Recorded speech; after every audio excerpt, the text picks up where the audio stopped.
Hello friend, welcome to our channel Premium Biology Wala.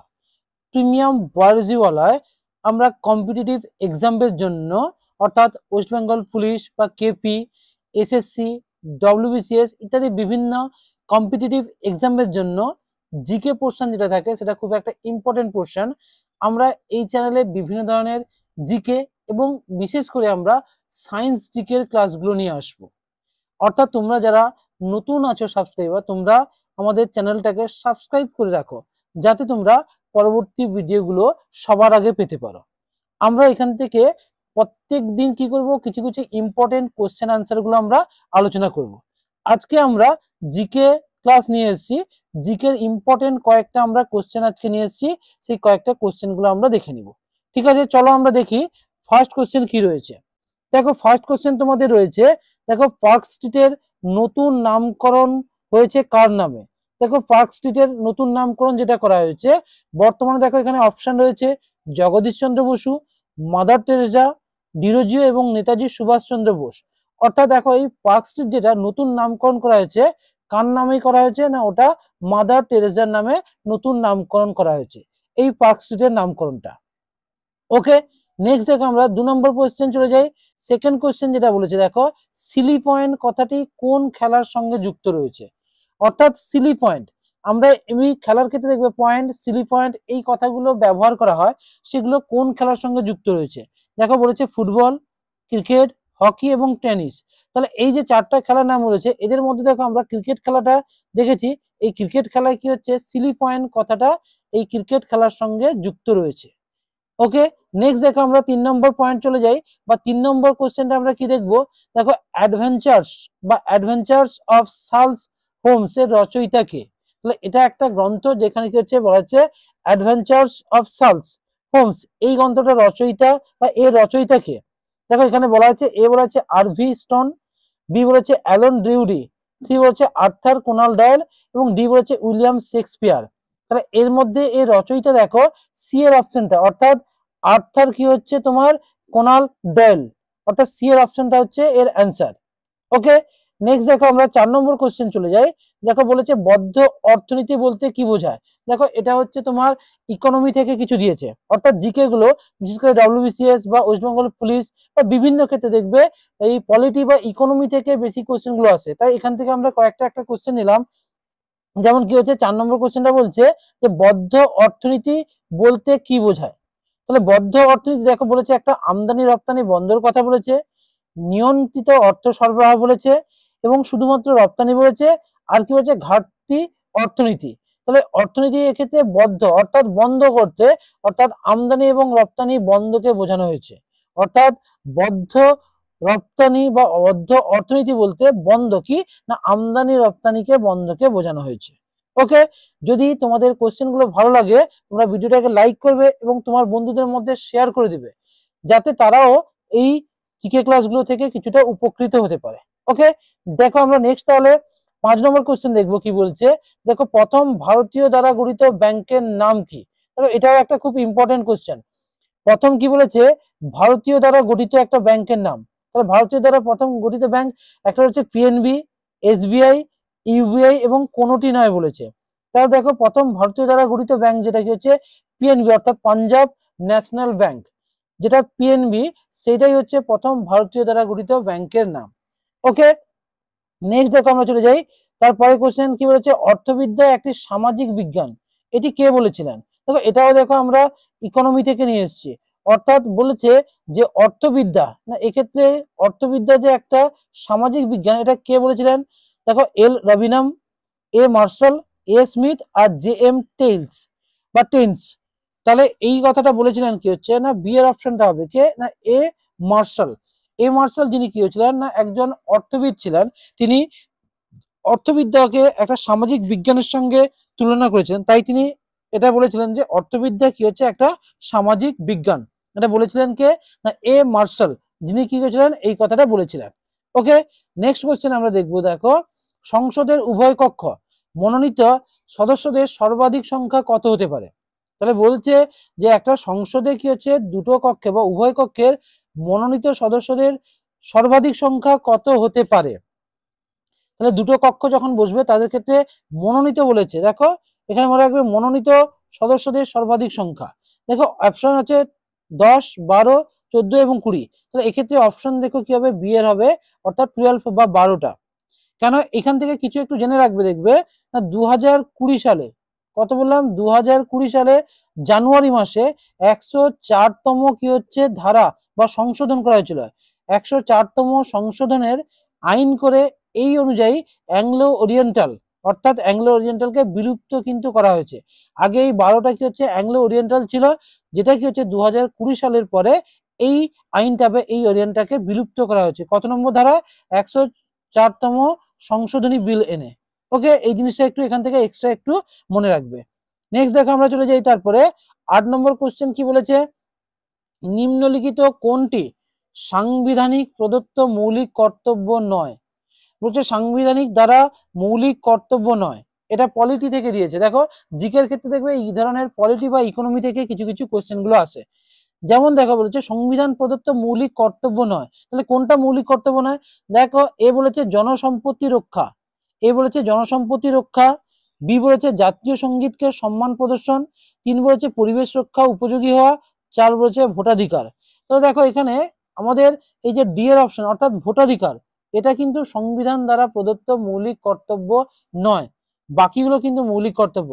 আমাদের মৌলিক কর্তব্য সংবিধানে বলা আছে জাতীয় সঙ্গীতকে সম্মান প্রদর্শন করতে হবে, যে জনসম্পত্তিগুলো আছে সেগুলোকে রক্ষা করতে হবে, পরিবেশ রক্ষাও আমাদের একটা কি হচ্ছে মৌলিক কর্তব্য, কিন্তু ভোটাধিকার যেটা সংবিধান প্রদত্ত কি হচ্ছে মৌলিক কর্তব্য নয়। ওকে, নেক্সট দেখো এবার আমরা চলে যাই 9 নম্বর কোশ্চেনে আমরা কি যাব, দেখো ভারতবর্ষে কি হচ্ছে ভোটাধিকার ও নির্বাচিত হওয়ার অধিকার কি। তাহলে বলেছে যে ভারতবর্ষে ভোটাধিকার ও নির্বাচিত হওয়ার অধিকার কি, কোনটা, ওটা কি অধিকারের মধ্যে পড়ছে, এটা দেখো পলিটি থেকে নিয়ে এসেছি। দেখো মৌলিক অধিকার বলেছে, সাংবিধানিক অধিকার বলেছে, তারপরে স্বাভাবিক অধিকার, একটা হচ্ছে আইনীয় অধিকার বা বৈধ অধিকার যাকে আমরা বলি। তাহলে ভোটাধিকার এবং নির্বাচিত হওয়ার অধিকার একটা হচ্ছে আমাদের ডি হচ্ছে আইনীয় অধিকার, এটা আমাদের আইনীয় অধিকার বা আমরা বৈধ অধিকার বলতে পারি। দেখো এই ধরনের ইম্পর্টেন্ট কোশ্চেন গুলো কিন্তু আসে, দেখবে বিশেষ করে ডব্লিউবিসিএস বা ওয়েস্ট বেঙ্গল পুলিশ বা কেপি যেগুলো আমরা বলছিলাম, সেক্ষেত্রে দেখবে এখান থেকে বিভিন্ন কোশ্চেন গুলো আসে। ঠিক আছে, তোমাদের কোশ্চেন গুলো কেমন লাগছে বা তোমরা পারছো কিনা কমেন্টে একটু আমাকে জানাবে। দেখো নেক্সট আমরা 10 নম্বর কোশ্চেন দেখি, না কত নম্বর ধারাকে আম্বেদকর সংবিধানের হৃদয় ও আত্মা বলেছেন। সংবিধানের হৃদয় বা আত্মা কত নম্বর ধারাকে বলেছেন, কে না বি আর আম্বেদকর। তিনি কি বলেছেন, দেখো 19 নম্বর ধারা বলেছে, 14 নম্বর ধারা, 32 নম্বর ধারা এবং 368 নম্বর ধারা। দেখো এদের মধ্যে আমরা সি অপশন অর্থাৎ 32 নম্বর ধারাকে বি আর আম্বেদকর কি হচ্ছেন না সংবিধানের হৃদয় বা সোল বা আত্মা বলেছিলেন। কত নম্বর ধারা, না 32 অর্থাৎ 32 নম্বর ধারাকে তিনি বলেছিলেন।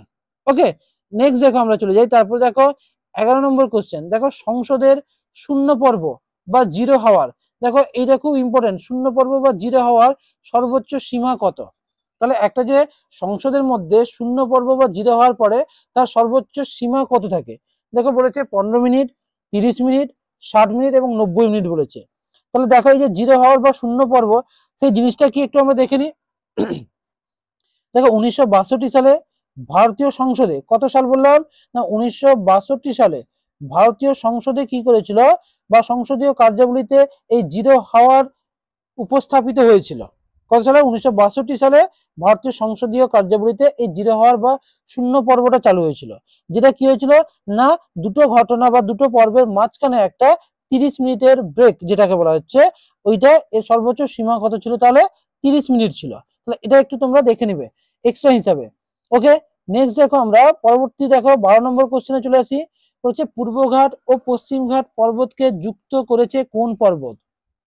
দেখো এখান থেকে একটা জিওগ্রাফি থেকে কোশ্চেন এসছে, পূর্বঘাট বলেছে ও পশ্চিমঘাট পর্বত, একে যুক্ত করেছে কোন পর্বত, না পূর্বঘাট এবং পশ্চিমঘাটের ক্ষেত্রে দেখো এখানে অপশন দিয়েছে নীলগিরি পর্বত, মাউন্ট আবু, আনাইমালাই পর্বত এবং কোনোটি নয় বলেছে।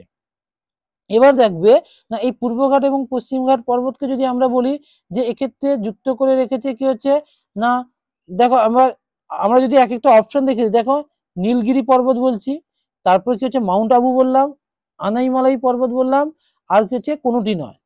এবার দেখো এখানে না অপশনটা কি হচ্ছে না নীলগিরি পর্বত। এবার দেখো এখান থেকে কিছু কিছু দেখে নিবে, যেমন আমরা আনাইমুদি যদি বলি, এটা পশ্চিমঘাট পর্বতের সর্বোচ্চ শৃঙ্গ, তার কত না 2695 মিটার উচ্চতা। সেখানে যদি বলি আমরা আনাইমালাই বলতে পারি 2600 কি হচ্ছে, এটাও তোমার 95। তারপরে এইভাবে আমাদের কি হচ্ছে না দুটো পর্বতকে কি হচ্ছে যুক্ত করে রাখতে সাহায্য করছে। ওকে, নেক্সট দেখো এবার আমরা চলে যাই। তারপর দেখো 13 নম্বর কোশ্চেন কি বলেছে, দেখো সেখানে না সরিস্কা ন্যাশনাল পার্ক কোন রাজ্যে অবস্থিত। দেখো সরিস্কা নামক একটা ন্যাশনাল পার্ক রয়েছে, এটা আমরা দেখবো যদি তোমরা জিওগ্রাফি বা বিভিন্ন কোশ্চেন গুলো দেখবে, দেখো অপশন রয়েছে রাজস্থান, মধ্যপ্রদেশ, অন্ধ্রপ্রদেশ আর গুজরাট। তাহলে দেখবে এখান থেকে এই রাজস্থান যেটা আমরা বলছি, রাজস্থানের মধ্যে সরিস্কা ন্যাশনাল পার্ক গুলো রয়েছে, যেখানে কি হচ্ছে এটা এই রাজ্যে বিশেষভাবে বিখ্যাত রয়েছে। ওকে, এই এই ধরনের কোশ্চেন গুলো বিভিন্ন ক্ষেত্রে দেয়, অর্থাৎ কোন রাজ্য থেকে কি ন্যাশনাল পার্ক গুলো রয়েছে, এগুলো যদি তোমরা কমেন্টে জানাবে, আমরা একটা লিস্ট তাহলে তালিকা একটা প্রকাশ করে দিব। ওকে, নেক্সট দেখো পরবর্তী কোশ্চেনে আমরা চলে যাই। ভারতের প্রথম জলবিদ্যুৎ কেন্দ্র কোথায় স্থাপিত হয়। দেখো ভারতের প্রথম জলবিদ্যুৎ কেন্দ্র বলেছে, তাহলে জলবিদ্যুৎ কেন্দ্র দেখো আমরা এই অপশনটা আশা করি তোমরা প্রত্যেকে পারবে, কমেন্টে একটু জানাও কি বলেছে। এ বলেছে দেখো সিদ্রাপং, ইদুক্কি, সি বলেছে রিহান্দ, আর ডি বলেছে কোনোটি নয়। অর্থাৎ কোথায়, আমরা জানি প্রথম জলবিদ্যুৎ স্থাপিত হয়েছিল কি হচ্ছে সিদ্রাপং নামক একটা জায়গায়। ঠিক আছে, তাহলে ভারতের প্রথম জলবিদ্যুৎ কেন্দ্র কোথায় স্থাপিত হয় না সিদ্রাপং। নেক্সট দেখো তারপরে আমরা 15 নম্বর কোশ্চেন যাই। দেখো ওএনজিসি, ওএনজিসি কত সালে স্থাপিত হয়। তাহলে ONGC oil natural gas corporation যেটা আমরা বলি, oil and natural gas corporation, এটা কত সালে স্থাপিত হয়েছিল না দেখবো 1956 সালে এটা স্থাপিত হয়েছিল। এর পুরো নামটা অনেক সময় দিয়ে দেয় যে ওএনজিসির ফুল ফর্ম কি না well and natural gas and commission, gas corporation, well and natural gas corporation. Okay, next দেখো তারপরে আমরা দেখি 16 নম্বর কোশ্চেন কি বলছে দেখে নি, না অষ্টমুদি জলাভূমি কোন রাজ্যে অবস্থিত। কি বলেছে না অষ্টমুদি জলাভূমি কোন রাজ্যে অবস্থিত। তাহলে এই যে অষ্টমুদি বলেছে, অষ্টমুদিটা আমাদের মনে রাখতে হবে কোন রাজ্যে না আমাদের কেরালা রাজ্যের মধ্যে কি রয়েছে অষ্টমুদিটা অবস্থান করেছে, অর্থাৎ কেরালা রাজ্যের মধ্যে এই অষ্টমুদি জলাভূমিটা রয়েছে। ওকে, নেক্সট দেখি কি বলেছে 17 নম্বর কোশ্চেন দেখা বলেছে পশ্চিমবঙ্গের কোথায় যৌথ অরণ্য সংরক্ষণ রয়েছে। যৌথ অরণ্য সংরক্ষণ পশ্চিমবঙ্গে বলছে, পশ্চিমবঙ্গে আমরা জানি আরাবাড়ি অরণ্যে, আরাবাড়ি অরণ্যে কি হচ্ছে সেখানে যৌথ অরণ্য সংরক্ষণ রয়েছে, বা জয়েন্ট ফরেস্ট ম্যানেজমেন্ট জেএফএম, এই কথাটা একটু মনে রাখবে, পশ্চিম মেদিনীপুর জেলার আরাবাড়ি অরণ্যে। ঠিক আছে, নেক্সট তাহলে আমরা চলে যাই দেখি 18 নম্বর কোশ্চেন কি বলেছে না শিল্প কেন্দ্রের ধোঁয়া ও ধূলিকণা নিয়ন্ত্রণের জন্য ব্যবহার করা হয়। তাহলে এই যে শিল্প কেন্দ্র রয়েছে, এই শিল্প কেন্দ্রের কি বলেছে না ধোঁয়া এবং ধূলিকণার জন্য কি ব্যবহার করা হচ্ছে না, এক সেকেন্ড ধরো, তাহলে কি বলছি আমরা শিল্প কেন্দ্রের ধোঁয়া ও ধূলিকণা নিয়ন্ত্রণের জন্য কি ব্যবহার করা হচ্ছে, দেখো ব্যারোমিটার, থার্মোমিটার, প্রেসার কুকার আর ইলেকট্রোস্ট্যাটিক প্রেসিপিটেটর। তাহলে এই যে শিল্প কেন্দ্র ক্ষেত্রে দেখবে বিভিন্ন ক্ষেত্রে দূষণগুলো হয়, সেক্ষেত্রে এই ধোঁয়া বা ধূলিকণা নিয়ন্ত্রণের জন্য এক ধরনের যন্ত্র ব্যবহার করা, যেটা হচ্ছে ইলেকট্রোস্ট্যাটিক প্রেসিপিটেটর নামক এক প্রকার যন্ত্রের সাহায্যে ধোঁয়া বা ধূলিকণাগুলোকে অনেকটা নিয়ন্ত্রণ করা কিন্তু সম্ভব হয়েছে। ঠিক আছে, দেখো নেক্সট এবার আমরা চলে যাই পরবর্তী কোশ্চেন কি হচ্ছে 19 নম্বর কোশ্চেনে আমরা চলে যাই। দেখো বলেছে যে সমস্ত উদ্ভিদ জলে জন্মায় তাদের কি বলা হয়। দেখো জলে যে সমস্ত উদ্ভিদ অর্থাৎ জলজ উদ্ভিদ, জলজ উদ্ভিদগুলোকে আমরা কি দেখবো, অপশন রয়েছে হাইড্রোফাইট, জেরোফাইট, হাইগ্রোফাইট এবং মেসোফাইট। তাহলে জলজ যে সব উদ্ভিদগুলো জন্মায় তাদেরকে আমরা বলবো হাইড্রোফাইট বলা হবে। অর্থাৎ হাইড্রো কথার অর্থ হচ্ছে জল, অর্থাৎ জলে থাকার জন্য এদেরকে আমরা হাইড্রোফাইট উদ্ভিদ বলি। ওকে, তোমাদের ভিডিওগুলো কিন্তু কেমন লাগছে তোমরা কিন্তু একটু কমেন্টে জানাবো। আজকে আমরা 20টা ইম্পর্টেন্ট জিকে কোশ্চেন গুলো নিয়ে এসেছি।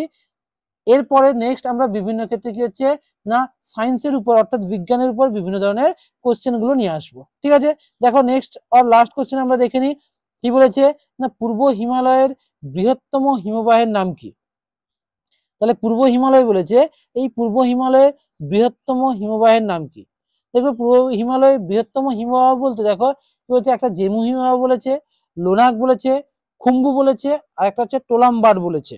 তাহলে এক্ষেত্রে অ্যান্সারটা কি হবে না জেমু হিমবাহ, অর্থাৎ পূর্ব হিমালয়ের বৃহত্তম হিমবাহের নাম কি হচ্ছে না একটা জেমু হিমবাহ, যার উচ্চতা কত যদি আমরা বলি না 25 কিমি, অর্থাৎ বৃহত্তম বলেছে, অর্থাৎ 25 কিমি রয়েছে উচ্চতা। ঠিক আছে, তাহলে আজকে এই অবধি থাক। আমরা এই 20টা ইম্পর্টেন্ট কোশ্চেন গুলো বেছে বেছে নিয়ে এসেছি। তোমাদের ভিডিওগুলো কেমন লাগলো তোমরা একটু লাইক এবং কমেন্ট করে জানাবে, এবং যদি নতুন হয়ে থাকো তোমরা চ্যানেলটাকে সাবস্ক্রাইব করে রাখবে, যাতে এই ধরনের নতুন নতুন ভিডিওগুলো আরো তোমরা দেখতে পারো। ঠিক আছে, আবার দেখা হবে পরবর্তী ভিডিওতে।